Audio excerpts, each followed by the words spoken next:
శ్రీమాత్రే నమ. జయ గురు దత్తాత్రేయ నమ. ఈ వీడియోలో మనం కర్కాటక రాశి వారికి ఏప్రిల్ 16 నుంచి 30వ తారీఖు వరకు జరగబోయే పక్ష ఫలితాలు పరిశీలిద్దాం. కర్కాటక రాశి వారికి చెప్పాలంటే ఇంచుమించుగా ఈ పక్షం అంతా కూడా మీరే హీరో. రాశి యందు కుజగ్రహ సంచారం, యోగకారకుడు దశమ పంచమాధిపతి అయినటువంటి కుజుడు రాశియందు సంచారం ఈ రాశి వారికి ఒక విజయ యోగాన్ని ఇవ్వడం జరుగుతూ ఉంటుంది. అంటే కుజుడు ధైర్య సాహసాలకు కారకుడు. అటువంటి కుజుడు కర్కాటక రాశిలో సంచరించడం అన్నది ఈ రాశి వారికి ఒక అద్భుతమైనటువంటి ధైర్యాన్ని, ఇండివిజువాలిటీ ఇవ్వడం జరుగుతూ ఉంటుంది. గతంలో మీరు ఏదైనా ఒక పని చేయాలన్నా, ఒక ప్రయత్నం చేయాలన్నా ఇతరుల యొక్క సహకారం తీసుకొని చేస్తూ జరుగుతూ ఉంటుంది. దాన్ని వారు పెద్దగా గ్రేట్గా తీసుకొని మిమ్మల్ని తక్కువ అంచనా వేసి మిమ్మల్ని ఏదో విధంగా వారు గ్రిప్లో ఉంచుకోవాలని ప్రయత్నం చేసేవారు. ఇప్పుడు అటువంటివి సాగే అవకాశం లేదు. వ్యక్తిగతంగా మీకు మీరే మీ యొక్క సామర్థ్యాన్ని రుజువు చేసుకోవచ్చు. ఎవరైతే ముఖ్యంగా ఈ రాశిలో ఉన్నటువంటి విద్యార్థులు, అది ఇంటర్మీడియట్ దగ్గర నుంచి పీజీ వరకు, అంటే ఎంబీబీఎస్, దాని తర్వాత సూపర్ స్పెషాలిటీ వరకు ఉన్నటువంటి విద్యార్థులకి ఇది చాలా అనుకూలమైనటువంటి సమయం. మీరు ఎటువంటి పోటీ పరీక్షలో పాల్గొవాలన్నా, ఇంటర్వ్యూలో నెగ్గాలన్నా నిర్భయంగా మీరు పాల్గొండి. 100% సక్సెస్ మీకు రావడం జరుగుతుంది. అటు పోలీస్ డిపార్ట్మెంట్ వారికి, రియల్ ఎస్టేట్ వారికి, వైద్య వృత్తిలో ఉన్నవారికి ఇది చాలా ధైర్యాన్ని ఇవ్వడం జరుగుతూ ఉంటుంది. మీలో ఆత్మవిశ్వాసం పెరుగుతూ ఉంటుంది. ఇంకా దీనిని కన్ఫర్మ్ చేస్తూ దశమ స్థానంలో దిగ్బలుడై ఉన్నటువంటి రవి, ఎక్కడ కుజుని యొక్క రాశి అయినటువంటి మేషరాశిలో ఉచ్చులో ఉన్నాడు. ఈ రాశి వారికి దశమ స్థానంలో రవి దిగ్బలుడు, పైపెచ్చి ఉచ్చులో ఉన్నాడు. ఇదంతా కూడా ఈ రాశి వారి మీద ప్రభావం చూపుతుంది అన్నమాట. అంటే మీ రాశిలో రవి కూడా ఉంటే ఎంత బలం ఉంటుందో అంత బలం ఉంటుంది. మీరు ఈ సమయంలో ఏదైనా ఒక గ్రూప్ 1, ఒక సివిల్స్ లాంటిదో, ఈ ప్రభుత్వ ఉద్యోగం ఏదైనా సరే పర్వాలేదు, అలాగే దేశ రక్షణకు సంబంధించినది ఏదైనా ఒక ఉన్నత స్థాయి ఉద్యోగం కానీ, లేదంటే ఒక రాజకీయంలో ఒక అధికార పదవి లాంటిది, అది కేంద్ర ప్రభుత్వంలో అయినా స్టేట్ గవర్నమెంట్లో అయినా మీరు ఒక పదవి ఆశిస్తూ ఉంటే మీకు ఈ సమయంలో కంపల్సరిగా పోరాడి సాధించుకోవచ్చు. అంత అద్భుతంగా మీకు అటు దశమ స్థానం, రవి లగ్నంలో దశమాధిపతి, ఇవి 100% ఉన్నాయి. దానికి మీ యొక్క సామర్థ్యాన్ని రుజువు చేసుకోవడానికి కూడా ఈ కుజుడు మీకు సహకరించడం జరుగుతూ ఉంటుంది.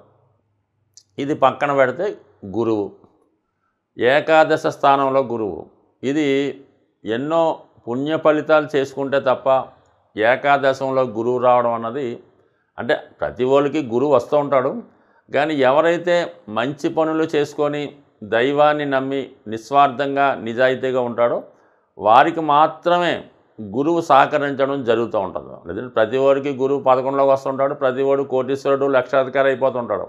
కానీ ఎవరికైతే అర్హత ఉంటుందో, ఎవరైతే నిజాయితీగా ఉంటారో వారికే గురువు సహకరిస్తూ ఉంటాడు. అటువంటి గురువు ఏకాదశ స్థానంలో ఉండడం, దశమంలో రవి, ఇది ప్రభుత్వ ఉద్యోగం కానీ ప్రభుత్వ పదవి కానీ వచ్చే అవకాశం ఉంటుంది.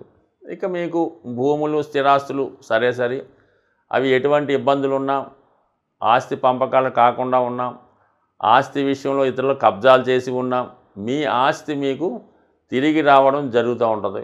ఏదైనా న్యాయస్థానంలో కోర్టులు ఏమైనా ఉంటే, కేసులు ఏమైనా ఉంటే అవి మీకు అనుకూలంగా రావడం జరుగుతూ ఉంటుంది. ఇదంతా కూడా మీకు ఈ కుజ రవి వల్ల, గురువు 11లో ఉండడం వల్ల సుమారు ఇదంతా కూడా ఈ 15 రోజులు, దాని తర్వాత ఇంకొక 15 రోజులు ఈ గ్రహస్థితి ఉంటుంది. కాబట్టి ఈ సమయంలో మీరు ఏదైనా ప్రభుత్వ పదవి, ప్రభుత్వ ఉద్యోగం, రాజకీయ పదవి, నామినేటెడ్ పోస్టు ఏదైనా ప్రయత్నం చేయండి, ఫలితం దక్కుతూ ఉంటుంది. ఇక మిగతా గ్రహాలు ఏముంది, మన కేతువు 3వ స్థానంలో సంచరించడం అన్నది ఒక గొప్ప ఆధ్యాత్మికవేత్త కానీ, ఒక మేధావి సైంటిస్ట్ లాంటి వాడు, బాగా అనుభవజ్ఞులైనటువంటి యోగులో, జ్యోతిష్కులో, కులగురువో, మత గురువు లాంటి వాళ్ళు మీకు ఈ సమయంలో మంచి సలహాలు ఇవ్వడం జరుగుతూ ఉంటుంది. ఆ సలహాలు సూచనలతో మీరు ముందుకు వెళ్ళచ్చు. ఆ విధంగా మరి కేతు సహకారం కూడా బాగుంది. ఇక 9వ స్థానంలో మిగతా గ్రహాలు ఎలాగున్నా ముఖ్యంగా మీకు అష్టమ శని ప్రభావం తగ్గిపోయింది కాబట్టి భాగ్యస్థానంలో గురువు రావడం వల్ల, అంటే భాగ్యస్థానంలో శని రావడం వల్ల మీకు పుణ్యక్షేత్రాలు దర్శిద్దామనే కోరిక నెరవేరుతుంది. తండ్రి గారితో లేదా భార్యతో లేదా భర్తతో ఉన్నటువంటి విభేదాలు చాలా వరకు పరిష్కారమై మళ్ళా ఒక రాజీకి వచ్చే అవకాశం కూడా ఉంటుంది. ముఖ్యంగా ఈ రాశిలో ఉన్నటువంటి స్త్రీలకి ఏదైనా ఒక రాజకీయ పదవి కానీ, సినిమా రంగంలో ప్రవేశం కానీ, వారు స్వతంత్రంగా ఏదైనా వృత్తి వ్యాపారం సాధించుకోవడానికి స్త్రీలకి ఇది ఒక గోల్డెన్ అవకాశంగా మనం భావించవచ్చు. సాధారణంగా గ్రహాలు మారినప్పుడు వాటి ప్రభావం ప్రతి ఒక్కరి మీద మంచి చెడు కూడా రావడం జరుగుతూ ఉంటుంది. కేవలం ఇప్పుడు మనకి శని ప్రభావం ఏలినాటి శని అన్నది ఏదో ఏలినాటి శని 3 రాశుల మీద ఉంటుంది అనుకుంటారు. బట్ కానీ ఇంచుమించుగా 12 రాశుల్లో 9 రాశుల మీద ఈ ఏలినాటి శని ప్రభావం అన్నది కనబడుతూ ఉంటుంది. కేవలం 3 రాశుల వారికి మాత్రమే శని ఫేవర్గా ఉండడం జరుగుతూ ఉంటుంది. మరి ఆ కారణం వల్ల ఇంచుమించుగా శని పెడుతున్నటువంటి ఇబ్బందుల నుంచి తప్పించుకోవాలన్నా, శని ఇచ్చినటువంటి మంచి ఫలితాలు మనం పొందాలన్నా కంపల్సరిగా శనికి మనం శాంతి చేయించుకోవాల్సి ఉంటుంది. ఇప్పుడు శనికి శాంతి చేయించుకోవడం అంటే జపాలు చేయించడం, ఈ దానాలు చేయడం, దానివల్ల ఏమీ కూడా ప్రయోజనం అయితే ఉండదు. మీరు శని యొక్క మంచి ప్రవర్తన, మంచి ఫలితాలు పొందాలన్నా, వారు పెట్టిన కష్టాల నుంచి తప్పించుకోవాలన్నా ముందు మీరు ఇతరుల మీద ఆధారపడకుండా ప్రతి పని, అంటే సొంత పనులు లాంటివి మీకు మీరే స్వయంగా చేసుకోవలసి ఉంటుంది. అలాగే ఏదైనా దగ్గరగా ఉన్నప్పుడు వాహనాలు అవి ఉపయోగించకుండా నడక మార్గం ద్వారా మీరు పనులు చేసుకోవడం, పొద్దున్నే వాకింగు, ఎక్సర్సైజు చేయడం, దాని తర్వాత ముఖ్యంగా ఎటువంటి బలహీనతలకి లొంగకుండా ఉండడం. నెక్స్ట్ టైము వ్యసనాలకి దూరంగా ఉండాలి. పెద్దల్ని, వృద్ధుల్ని గౌరవించడం మంచిది. బయట వారు ఎక్కడన్నా మనకు అనవసరం. మీ కుటుంబంలో ఎవరైనా వృద్ధులైన వారు, అంటే వారు పనులు వారు చేసుకోలేకుండా ఉన్నవాళ్ళు ఎవరైనా ఉంటే వారికి మీరు ఏదో రకంగా సహాయం చేయడం మంచిది. అంటే వాళ్ళ మనస్తత్వం ఒక చిన్నపిల్లవాడు మనస్తత్వంలా ఉంటుంది కాబట్టి వారికి సమయానికి ఆహారం అందించడం, వాళ్ళకి ఏమైనా బిస్కెట్లో ఏదో కావాల్సినవి మంచినీళ్ళు దగ్గరగా ఉంచడం, సమయానికి మందులు దగ్గరుండి వేయించడం. పెద్దగా పూర్వంలాగా మీరేమి సేవలు చేసి అక్కర్లేదు. వాళ్ళని సావధానంగా పరామర్శించి మంచి మాటలతో వాళ్ళని సంతోషపెట్టిన శని భగవానుడి యొక్క అనుగ్రహం కలుగుతుంది.